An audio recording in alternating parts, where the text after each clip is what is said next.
hoje de ver o capítulo, ontem a gente viu 11, né?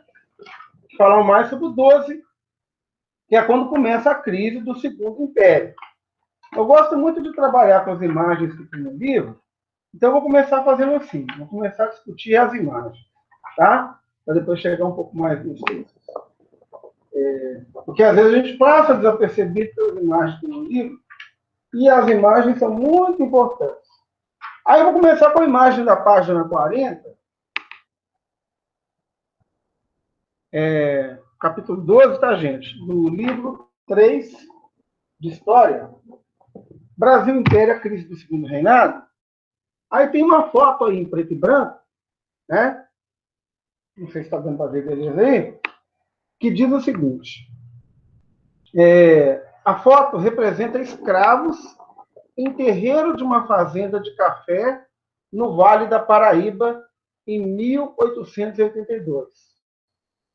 É uma fotografia em preto e branco. Sempre as legendas que vêm abaixo da foto é sempre importante. A gente lê as legendas para saber um pouco do contexto da época, quem fez essa produção, né? É uma fotografia em preto e branco da coleção Gilberto Ferrez. Está disponível no Instituto Moreira Salles, no Rio de Janeiro. Uma espécie de um museu lá. Pessoal, a gente analisando aqui a figura, primeiro, alguns vão me perguntar: professor, já havia fotografia naquela época? Já sim. Tá? A fotografia foi inventada em meados do século XIX. 1882 já está praticamente quase no fim do século XIX. Ou seja, faltava 7 anos para o governo Dom Pedro II acabar. Essa imagem aqui, gente, dizem que as imagens não mentem. A imagem é uma prova concreta. E eu mesmo, inclusive, gente, uma coisa interessante que na história, professor de história paga muita língua, viu? Eu já cheguei a afirmar que nas lavouras de café, no século XIX, os fazendeiros já estavam dispensando a mão de obra escrava. Não é verdade. Se vocês já ouviram isso, essa fotografia revela uma fake news que muita gente falou inocentemente, inclusive eu. O que a gente sempre escuta de falar é que a mão de obra escrava foi substituída pela mão de obra imigrante. Porque os italianos sabiam que os outros estrangeiros que vinham de fora sabiam trabalhar melhor com a lavoura de café do que o negro. Gente, não é verdade. Essa fotografia desmente essa afirmativa. Está aqui, os escravos trabalhando na fazenda de café, no Vale da Paraíba. Usaram escravos, sim. Então, o fim da abolição em 1888 não foi ignorado pelos fazendeiros, não. E eu já falei sobre isso aqui. Eles ficaram revoltados. Por quê? Qual que era o valor de se ter um escravo naquela época? O escravo, você não paga salário. Só que você não pode deixar o escravo sem comida. Senão ele não dá conta de trabalhar. Só que os fazendeiros, o que eles faziam? Eles aproveitavam, eles não deixavam os escravos comerem a produção. Se era uma produção de laranja, o escravo era pego chupando laranja lá, era cacetado. Eles gostavam que os escravos comiam alimentos mais energéticos que davam força para o trabalho. Então, por exemplo, aí até dizem que a feijoada foi feita como uma comida no panelão lá, colocavam lá a parte gordurosa, nariz, orelha, rabinho do porco, pé, ou seja, as partes que o fazendeiro da Casa Grande não queria comer do porco, aí a parte boa, o pernil, ia lá na Casa Grande. os miúdos iam todos para a senzala. Por quê? Porque eles misturavam no feijão preto, como dizia minha avó, para dar sustância, né, para dar energia para o escravo trabalhar. Beleza, Matheus, estou vendo sua justificativa aqui, mas não fiz chamada não, tá? Esse negócio de computador bugar negócio.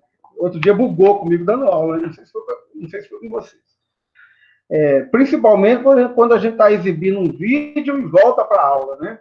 Eu até já descobri que tem que, dependendo do dia da internet, não dá nem para gente, não dá para a gente colocar para gravar e às vezes passar um vídeo ao mesmo tempo, que costuma travar, né?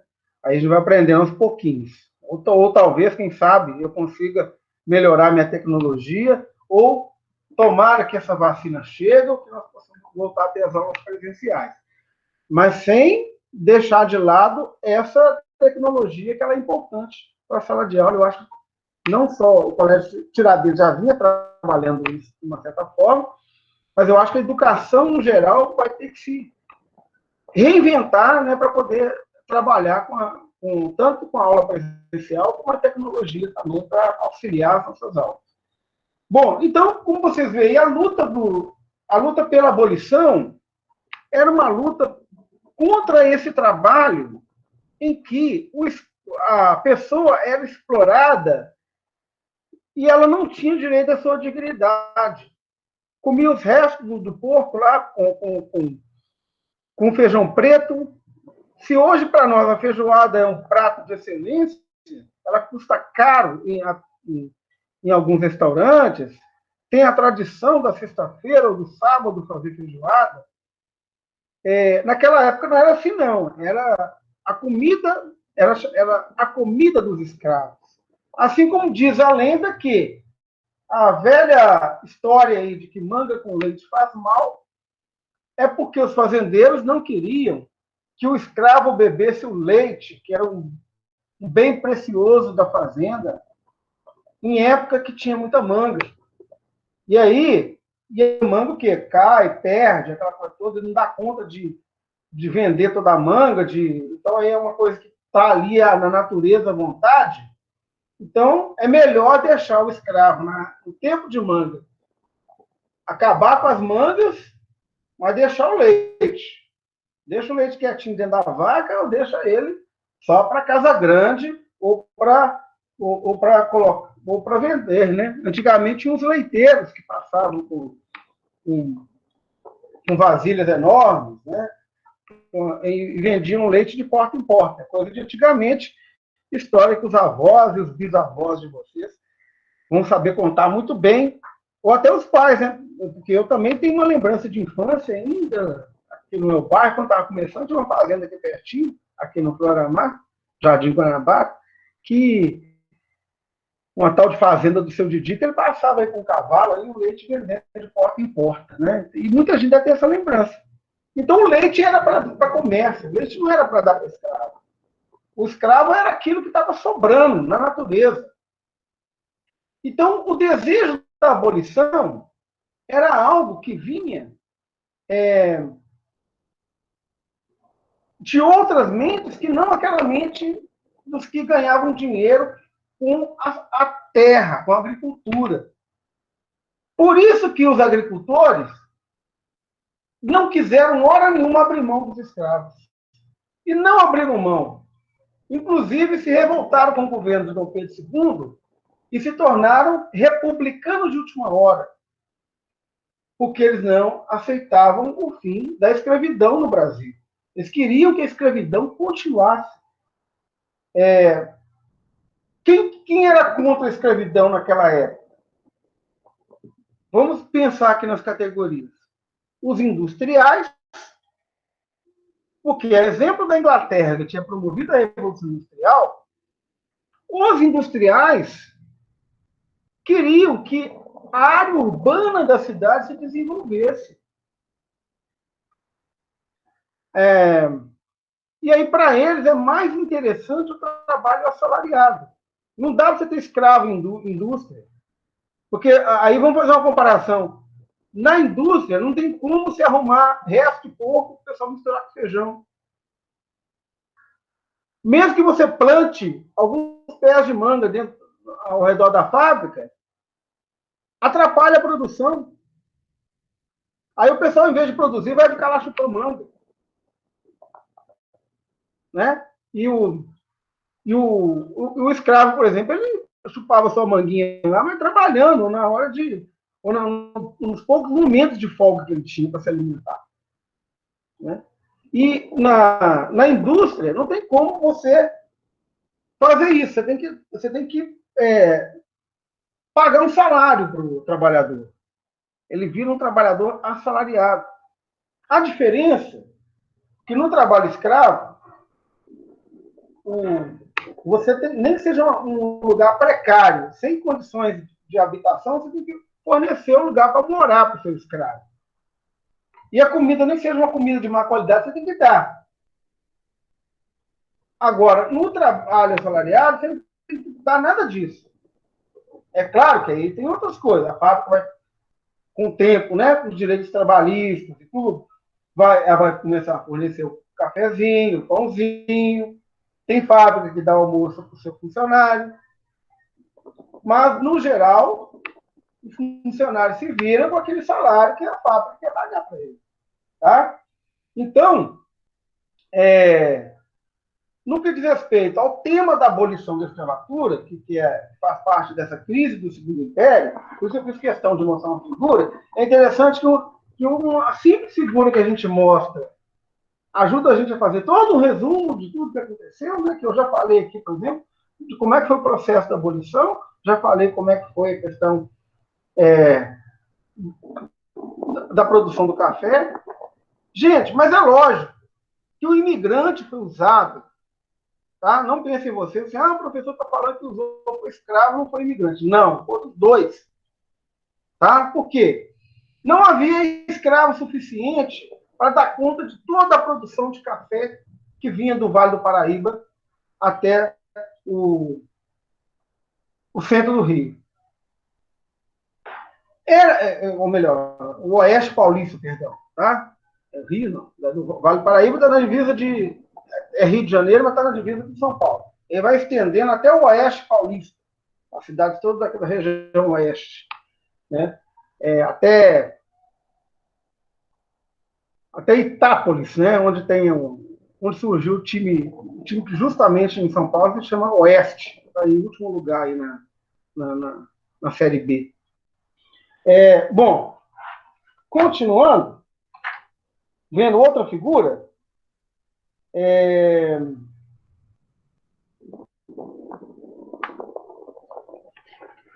Peraí.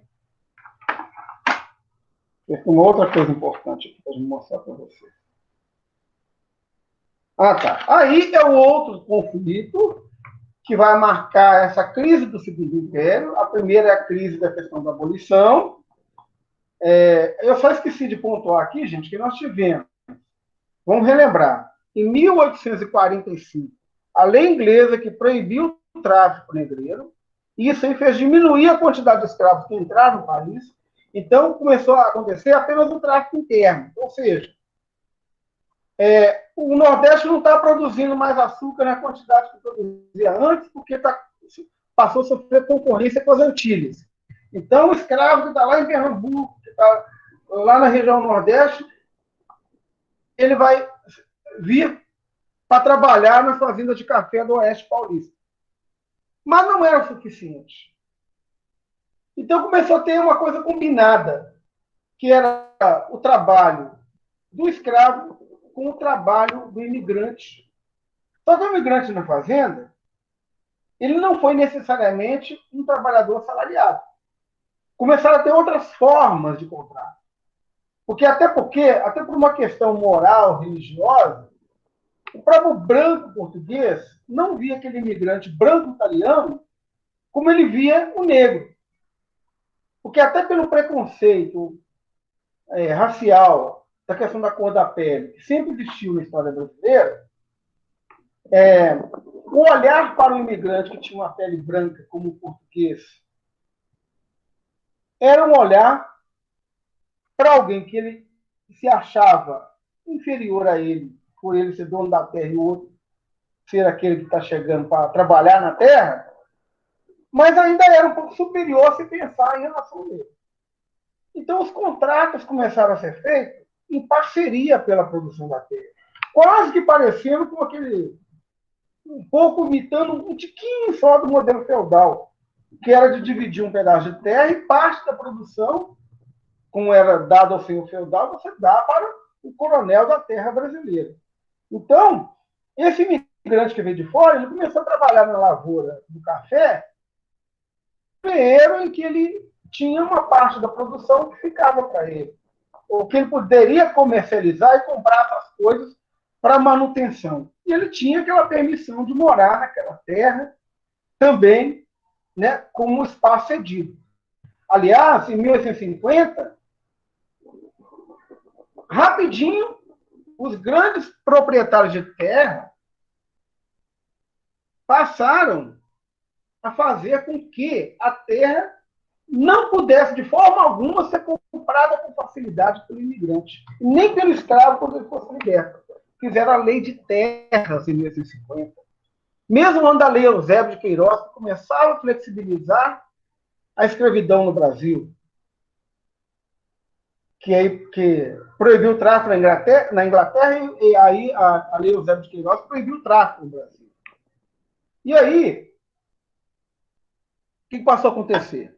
Mas o escravo ainda era uma moeda de troca. Principalmente para a Casa Grande, onde as senhoras portuguesas praticamente não faziam nada. Aliás, a figura da empregada doméstica surge daí. Porque as mulheres não iam trabalhar na lavoura de café ou no tempo anterior de açúcar ou na mineração. A mulher ficava, e não ficava na senzala também preparando a comidinha para o escravo quando chegasse, não. Ela ficava na casa grande. Elas ficavam lá com as senhoras, com a dona da fazenda. Aliás, muitas meninas, quando faziam aniversário, tipo festa de 15 anos, ganhavam uma escrava de presente. Para quê? Que ela que iria vesti-la para as festas, para ir para a igreja, né? Que iria tomar conta, igual, por exemplo, tinha as amas de leite, que às vezes as mulheres não podiam amamentar. Né? Muitas crianças brancas foram portuguesas, descendentes, foram amamentadas com leite de amas de leite, escravas, que ficavam lá para isso. Então, praticamente elas criavam os senhorzinhos e as sinhazinhas, que depois iriam se tornar os donos da fazenda, né, iriam explorar também do serviço e tal né.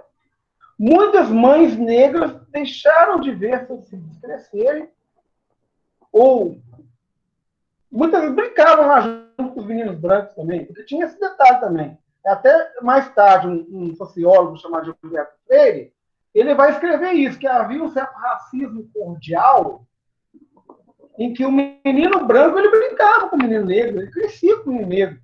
A diferença é que quando o menino branco chegava na idade de ir para a escola, ele ia para a escola e o menino negro ficava por virar escravo. Mas até uma certa idade, até uns 7, 8, 10 anos, eles brincavam junto na fazenda. Então, e a mãe negra criava o menino branco e o menino negro.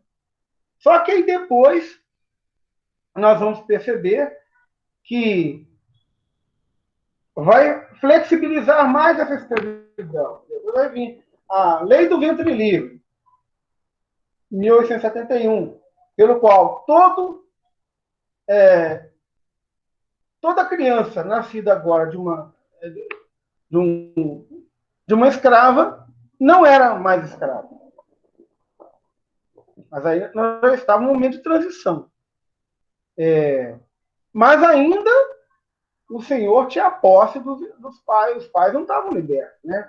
Estava liberta só aquela criança. Mas porque eles sabiam que era uma questão de tempo. Em 1871, eles sabiam que o Brasil era o último país ainda que não tinha escravidão. Eles sabiam que eles não iam conseguir manter isso no fim. Então, na verdade, o que os fazendeiros, com o uso do Congresso, fez? Foi tentar ganhar tempo para ir negociando uma indenização. E se o governo Dom Pedro II quisesse acabar com a escravidão mesmo, é só pegar um aporte de recursos e falar aqui, ó, eu vou indenizar os donos de escravos, eu vou comprar alforria, que na verdade é o seguinte, cada escravo tinha um preço. O próprio escravo, quando ele tinha dinheiro, tinha um escravo de ganho, aqueles que iam trabalhar como sapateiro, como barbeiro, como qualquer. As doceiras, né? As baianas lá, doceiras e tal. Se elas arrecadavam uma certa grana com aquela produção que elas tinham de dividir parte com o seu dono, né? Que, inclusive, é um negócio interessante, né, gente? Hoje a gente fica falando assim, a gente fica triste quando vê crianças vendendo bala, chiclete e pipoca no sinal, e a gente sabe que tem um adulto por trás manipulando aquela criança. A mesma coisa acontecia, só que interessante. Esses escravos, que aí era um momento que não tinha mais produção, os escravos que vinham para a cidade, quando o seu dono vendia terra e vinha viver nas grandes cidades, Rio de Janeiro, São Paulo, o que eles faziam? Às vezes já estavam arruinados financeiramente, tinham perdido tudo, tinham perdido riqueza, não estavam trabalhando, o que eles faziam? Botavam o escravo para trabalhar. E aí o escravo ia trabalhar, enquanto ele estava folgadão lá em casa, ele sempre tinha trabalho também. Voltava com esse valor da produção e dividia com o escravo. E essa parte que o escravo que ficava para ele muitas vezes ia juntando, guardando, para quando interessa uma certa quantia, o escravo sabia quanto que ele valia. Aí ele virava o seu dono e falava assim, aqui, ó, pegava o saco de moeda, olha aqui, eu já tenho dinheiro suficiente para pagar meu correio. Ou quando acontecia de outros líderes abolicionistas, ou pessoas que tinham um bom coração, como se diz, né? Chegavam lá e falavam aqui, ó, eu quero comprar esse escravo aqui para dar alforria para ele. Perfeitamente. Escravo vale tanto, passa o dinheiro para cá e eu assino a carta de alforria. Então era só o governo imperial comprar a alforria dos escravos brasileiros. Eles estavam libertos, sem problema. Então, os fazendeiros não resistiram ao fim da escravidão porque eles queriam receber seu dinheiro de volta. E aí eles ficaram bravos quando veio a Lei Áurea, que a Lei Áurea não previu nenhum centavo de indenização por dono de escravo. E ela foi ruim para os donos de escravo e foram ruins também para os próprios escravos. Só que na hora a ficha deles não caiu, não. Comemoraram, fizeram festa. Porque a partir de então, o que o fazendeiro pensou? Ó, eu não estou precisando desse escravo aqui mais. Não vou ficar. Mesmo que fosse o resto do porco lá para fazer feijoada, eu não vou ficar sustentando escravo, que eu não tenho mais a minha lavoura aqui. Eu dou conta de trabalhar só eu e minha família, então assim, eu não preciso desse monte de escravo. Eu posso. Então, quem não ficava ali mais na fazenda, deu linha, vai embora. E aí o escravo se viu naquela situação. Olha, agora, na fazenda eu tinha senzala onde eu dormia, e eu tinha comida lá do terreno do patrão que eu explorava. Agora eu estou na rua, eu não tenho onde dormir, eu não tenho o que comer. Aí que começaram a se formar as primeiras favelas, porque o escravo não recebeu indenização. Não houve reforma agrária. Lá em 1850, o que dizia a lei? Que só era dono da terra quem podia cultivar essa terra. Quem podia cultivar? Quem já era dono. Então, então foi como se fosse aquelas capitanias hereditárias que a gente viu ano passado, a Sesmarias, fosse oficializada novamente. Então, a maior parte de quem é dono de terra hoje no Brasil herdeiro de quem ganhou a terra lá atrás. Tá? Porque o governo não vendeu essa terra, não. Na época, assim, ajudou os agricultores, os grandes fazendeiros, assim, aqui, ó, a partir de agora, todo mundo é dono. Quem já é dono, continua dono. Quem não é, tem que comprar. Aí voltou a mesma história. Aí o imigrante que veio de fora trabalhar aqui, ele não tinha recurso para comprar essa terra. E quando ele conseguia comprar essa terra, vinha o grileiro, que era o agente do grande do fazendeiro maior, para especular aquele valor da terra e sugar dele até o máximo que ele podia, e às vezes obrigá-lo a vender aquela terra barata sob ameaça de morte, por exemplo. Porque o que acontecia? O poder militar também foi dado aos fazendeiros. E como naquela época não havia organização militar no Brasil, o que o governo fez? Deu poder de polícia aos coronéis. Então eles mandavam desmandar, fazer o que queriam. Aí era fácil, você tendo o poder da arma, você toma a terra do outro. Enquanto que o outro não tinha esse poderio para poder enfrentar os grandes coronéis. Eles contratavam jagunços para poder defender aquela propriedade. E aí, essa questão dos conflitos de terra no Brasil começaram lá nesse momento mesmo, do fim da abolição da escravatura. Porque aí o escravo sem direito à terra, ele não tinha condição de lutar pela própria terra. O imigrante, a partir de 1850, chegou aqui sem direito à terra também. Né? Então, aí, esse abismo socioeconômico brasileiro, ele é de longa data, ele é dessa Constituição Imperial nossa. E aí, gente, nós vou mostrar aqui, e para a nossa segunda figura de análise, que fala da Batalha dos Santos Lugares em 1852. É uma litogravura em papel. O que é uma litogravura? Não é uma fotografia. Tá? É uma pintura feita com tinta e água,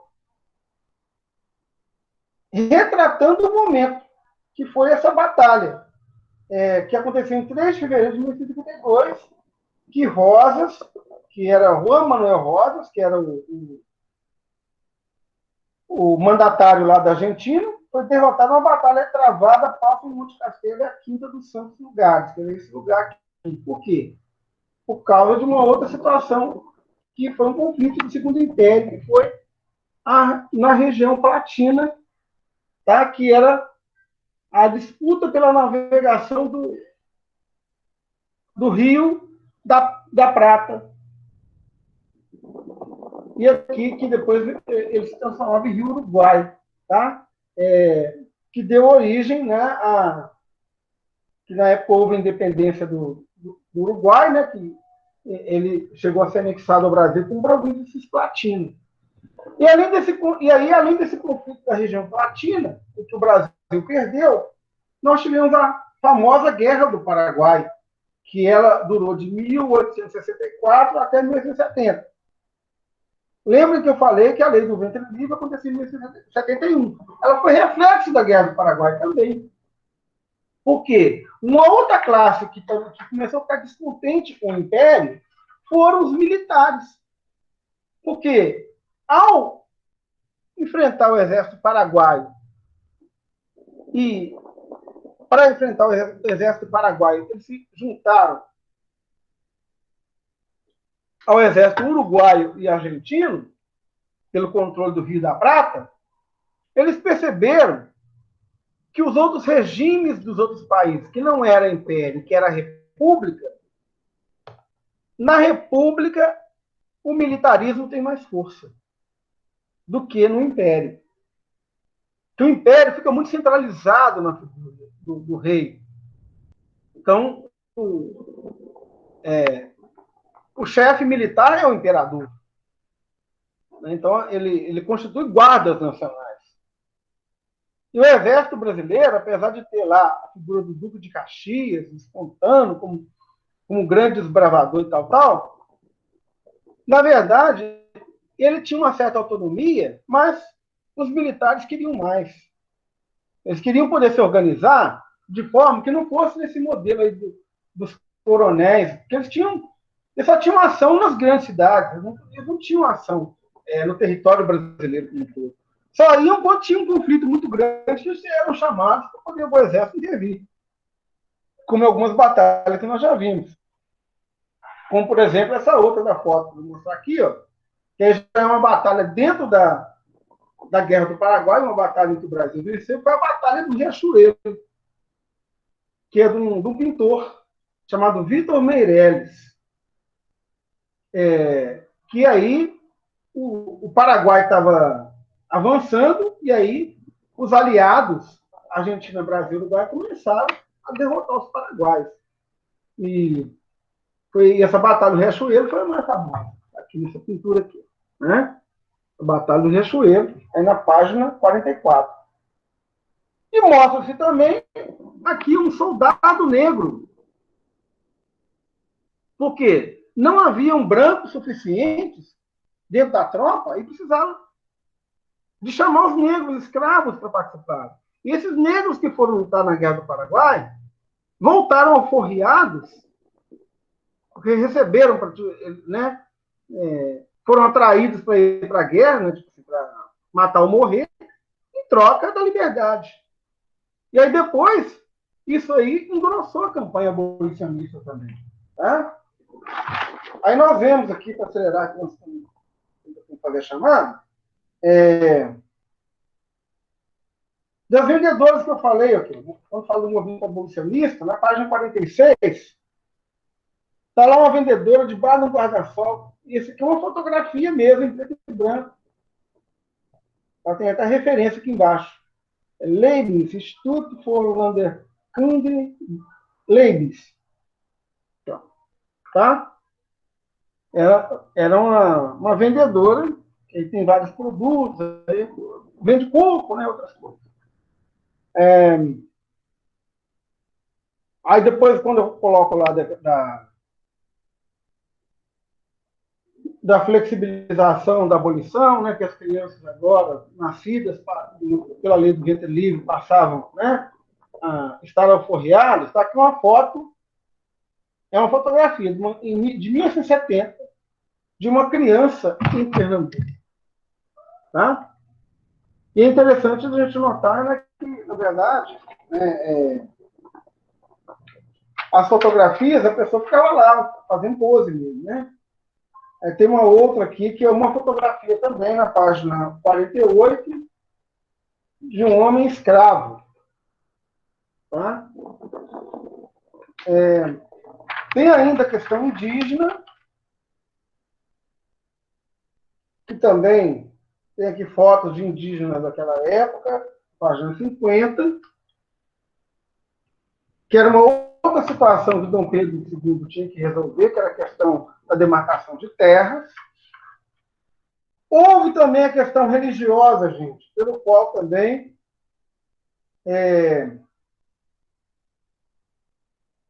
Dom Pedro II ele era muito favorável à maçonaria e isso irritou muito a Igreja Católica. Então, tinha uma relação da Igreja com o Estado chamada de padroado, em que o Estado se utilizava das secretarias paroquiais da Igreja, que agiam como se fossem cartórios. Então, os padres recebiam uma verba do governo para fazer esse registro civil, porque o casamento na época, os casamentos, quem dava a certidão de casamento era a igreja. Né? O casamento religioso era reconhecido junto com o casamento civil, não havia divórcio naquela época, nada disso. Então, aí a igreja começou a pressionar o governo. Aí, como o governo não queria acabar com a maçonaria, e a igreja católica via ela como uma certa ameaça, porque os maçons eram republicanos, a igreja também se viu a ficar meio que contra o imperador, né? E aí passaram também a engrossar o movimento abolicionista. E a questão militar também, que eu tinha falado. Tá? Eu falei das amas, né? As amas de leite, né? Aqui na página 54, tem aqui uma gravura também, tá, de uma ama de leite. Amas mercenárias. O discurso dos doutores em medicina é trato de armas. Brasil, segunda metade do século XIX. Bom, e aí, gente? Faltam 5 minutos. Deixa eu fazer a chamada aqui de uma vez. E aí, não deixem, tá, gente, fazer as atividades, com você. Nós ainda teremos mais uma aula de revisão, tá? Quem tiver alguma dúvida, traga para a sala de revisão. Vou pedir que leiam novamente esse capítulo 11 e 12 do volume 3, para vocês se prepararem para a prova. Então, quinta-feira, vocês ficam só por conta das atividades, de estudar o resto da semana. Vocês, na segunda-feira que vem, nós vamos ter a nossa última aula de revisão para a prova, tá? E aí eu espero que estejam todos aí presentes, para a gente poder tirar dúvidas, esclarecer mais alguma coisa, viu? Então, deixa eu fazer a chamada e todos que responderem a chamada já podem se